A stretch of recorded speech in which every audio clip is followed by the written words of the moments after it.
There have been 23 prime ministers in Canada, some dramatic, and some... Well,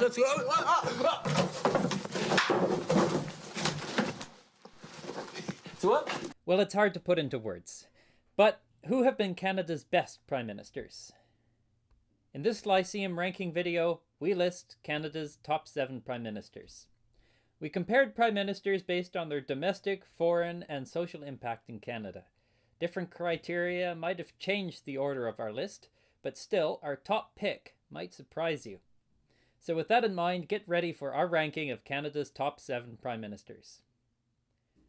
Lester Pearson, or Mike as he was called, is well known for winning the Nobel Peace Prize in 1958 for resolving a diplomatic crisis over the Suez Canal. But this happened before he was prime minister, so it doesn't count towards his rank on this list. Lester Pearson became prime minister in 1963 and held the office for 5 years. While he was in office, he made several significant domestic achievements.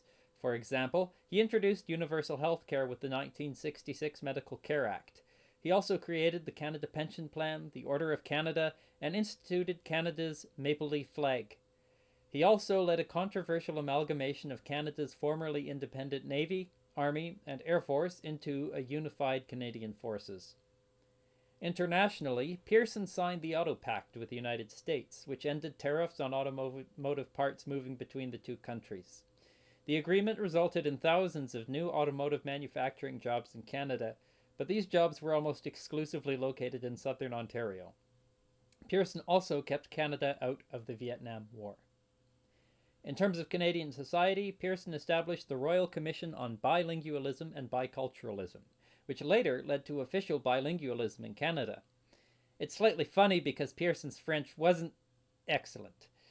There's also more to Pearson's story, but on our list he comes in at Prime Minister number 7. Brian Mulroney was Prime Minister from 1984 to 1993, almost 9 years. He helped negotiate the North American Free Trade Agreement, introduced Canada's general sales tax, introduced important environmental protection policies, and claimed to have entered an era of great relations with the United States. So great that he even sang some Irish folk songs with American President Ronald Reagan.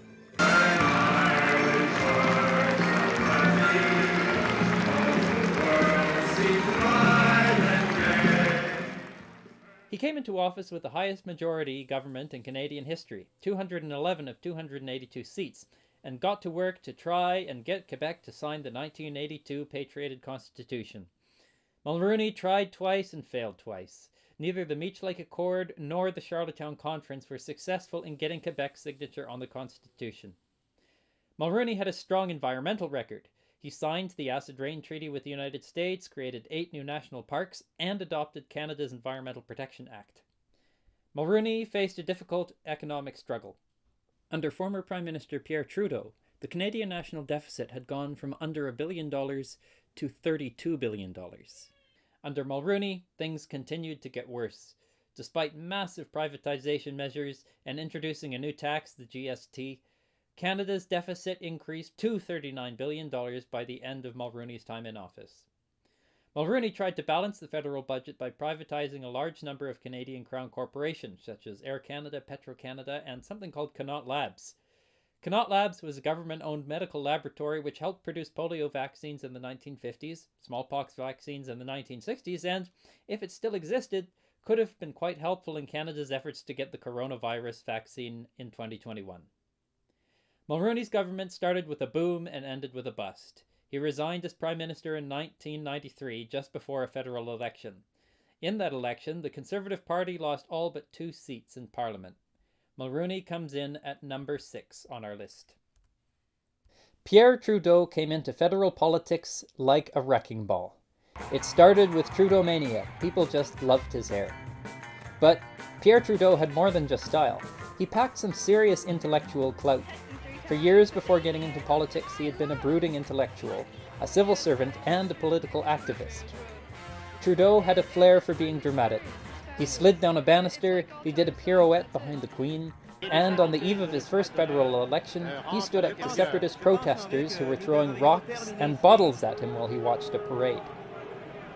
He made Canada one of the first countries to establish diplomatic ties with the People's Republic of China. He brought Canada into the G7, and hosted the 7th G7 summit in Montebello, Quebec.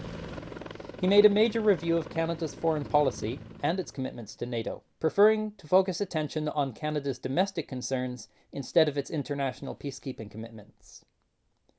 Trudeau is criticized for being aloof and ignorant of Western Canada. He also was a man of contradictions. He was a champion of individual rights and freedoms. He even gave Canada its Charter of Rights and Freedoms. But when radical members of the FLQ kidnapped 2 political officials in October 1970, he invoked the War Measures Act and dispatched military forces to Montreal to defend government buildings and to help find the 2 missing officials. Perhaps his most well-known achievement was the patriation of the Canadian Constitution and the Canadian Charter of Rights and Freedoms. These alone give Trudeau a special place in Canadian history. He was Prime Minister for 15 years, and as one biographer said, he is a man who haunts us still. Pierre Trudeau comes in 5th place on our list. William Lyon Mackenzie King sat in a corner playing the string.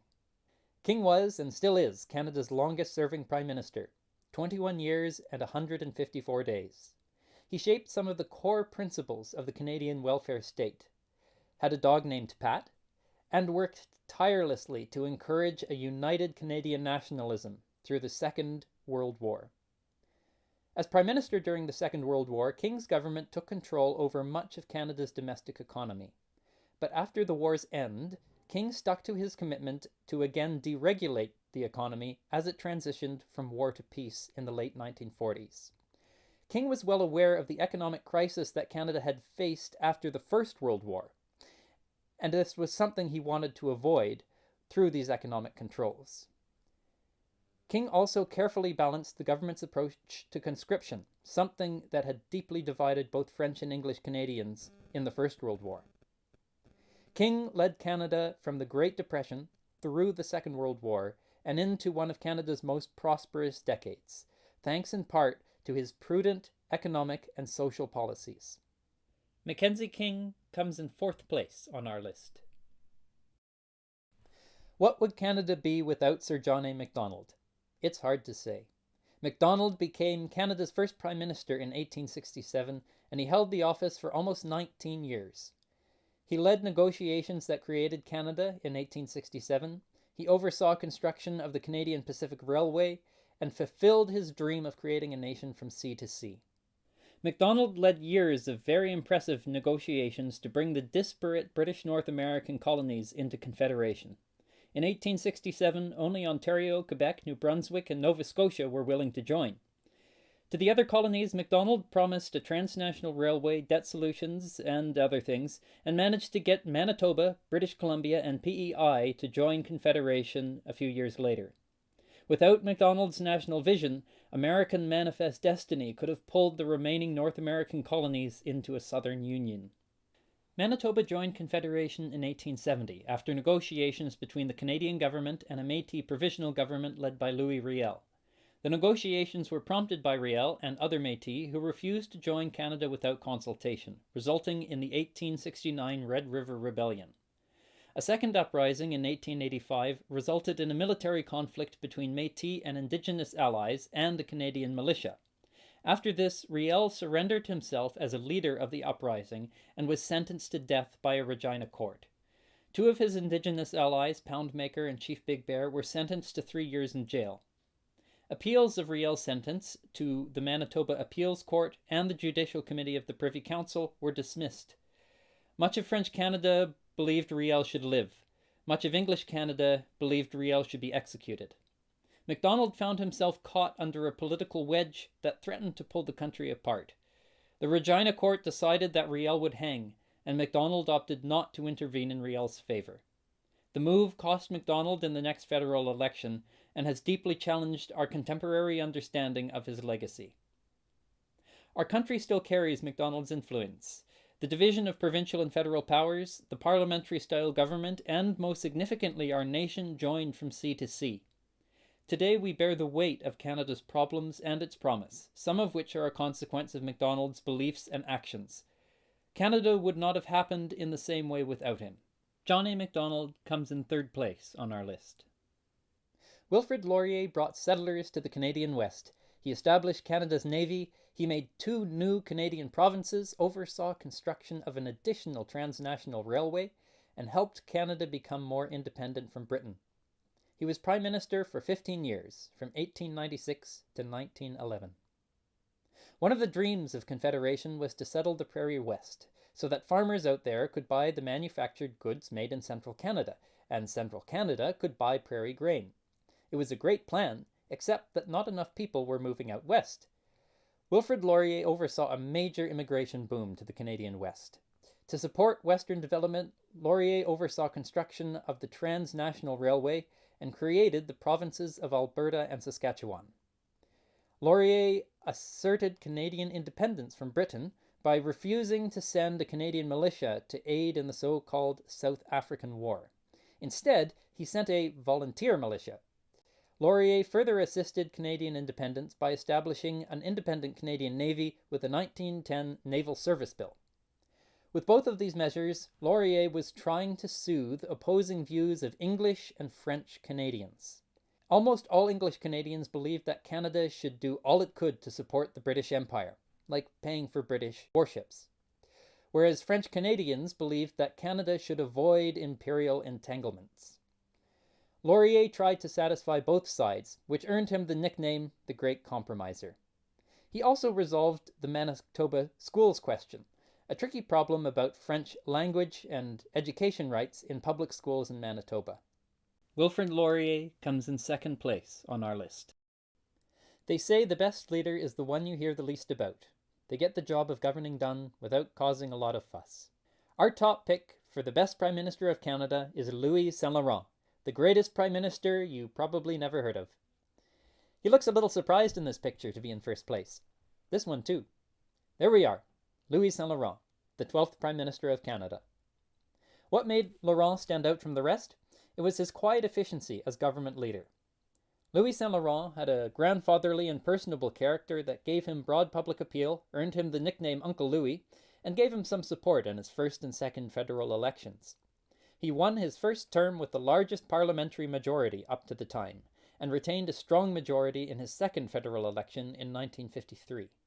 With nearly 10 years in office, he is Canada's 9th longest serving Prime Minister. Colleagues respected his loyalty and reliability. Civil servants found that he was easy to work with, considerate, and hard-working. One civil servant who served under 5 Canadian Prime Ministers said, "Louis Saint-Laurent probably gave Canada the most consistently good, financially responsible, trouble-free government the country has had in its entire history."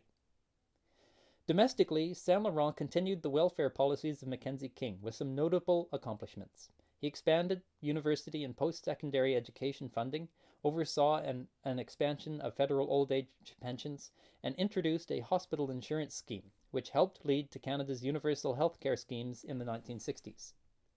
Saint-Laurent oversaw 3 major national infrastructure projects: the Trans-Canada Highway, the Trans-Canada Pipeline, and the St. Lawrence Seaway. All of these are still some of Canada's most significant pieces of national infrastructure. Laurent was a strong Canadian nationalist and promoted Canadian unity. He partly patriated the Canadian Constitution by enabling Parliament to amend parts of it without having to first go through the British Parliament. Laurent also ended Canada's reliance on the Judicial Committee of the Privy Council, a British court that could overturn rulings by Canada's Supreme Court. After Laurent did that, the Supreme Court of Canada became the highest court of appeal for Canadian affairs. Laurent also finished the work of Confederation by bringing Newfoundland into Confederation in 1949. One of the most controversial actions under Laurent was the High Arctic relocation, where 92 Inuit from Inukjuak were relocated to barren outposts in the High Arctic. The relocation appears to have been an effort to establish Canadian sovereignty in the High Arctic, although there is some controversy about this. The relocation had lasting effects on Inuit who were separated from family in Inukjuak and forced to survive in an unfamiliar northern location. Even though Saint-Laurent was not personally involved in managing the relocation, he was aware of it and bears a share of responsibility for the event. Economically, Laurent had an easy time. He governed Canada during some of its most prosperous years, but he made good use of this prosperity. In addition to developing welfare programs and public infrastructure, Saint-Laurent repaid Canada's national debts from both the Great Depression and the Second World War. He encouraged internationalism. He is considered to be one of the first proponents of the North Atlantic Treaty Organization, an organization that Saint-Laurent believed was necessary to oppose the spread of Soviet communism in the 1950s. Laurent enjoyed strong majority support in 2 Canadian federal elections and remained Prime Minister for nearly 10 years. He invested Canada's prosperity in education, healthcare, and public infrastructure. He may not be that well remembered, but he wins our top spot on this list of Canada's top Prime Ministers. Do you agree with our list? Let us know in the comments below this video. You can also see some other lists of top Canadian Prime Ministers copied in the links below. If you liked this video, consider subscribing to the Lycaeum YouTube channel, or check out some of our other videos. If you didn't like it, leave us a comment with your suggestions. And as always, thanks for watching.